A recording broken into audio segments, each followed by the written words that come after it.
ఎంతో ఆశతో ప్రారంభించిన పనులు చివరి దశలో నిలిచిపోవడం చాలా మందిని నిరాశకు గురి చేస్తోంది. అన్ని సవ్యంగా సాగుతున్నాయని భావించే సమయంలో అనుకోని అడ్డంకులు ఎదురవడం సాధారణంగా కనిపించే సమస్యే. అయితే వాస్తు శాస్త్ర ప్రకారం దీనికి ఇంట్లోని ప్రతికూల శక్తులు, వాస్తు దోషాలు కూడా ఒక కారణమని నిపుణులు చెబుతున్నారు.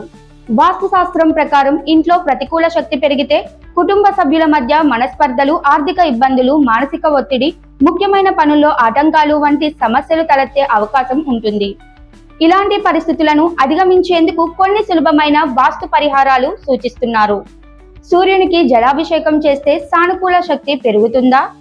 వాస్తు నిపుణుల అభిప్రాయం ప్రకారం ప్రతిరోజు సూర్యోదయానికి ముందు నిద్ర లేచి స్నానం చేసి సూర్య భగవానునికి జలాభిషేకం చేయడం శుభప్రదంగా భావిస్తారు.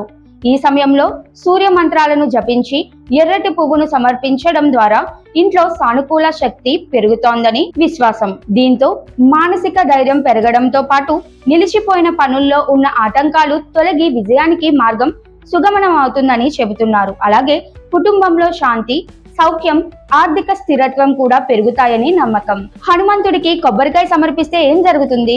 వాస్తు శాస్త్రం ప్రకారం ఇతరుల అసూయ లేదా ప్రతికూల దృష్టి కారణంగా పనుల్లో ఆటంకాలు ఎదురవుతున్నాయని భావించేవారు ప్రతి మంగళవారం హనుమంతుని ఆలయానికి వెళ్లి కొబ్బరికాయ సమర్పించడం మంచిదని సూచిస్తున్నారు. ఈ ఆచారం ద్వారా ఇంట్లోని ప్రతికూల శక్తులు తొలగి చెడు దృష్టి ప్రభావం తగ్గుతోందని విశ్వసిస్తున్నారు. అంతేకాకుండా ముఖ్యమైన పనులు సాఫీగా పూర్తయ్యేందుకు ఇది సహాయపడుతుందని భక్తుల నమ్మకం.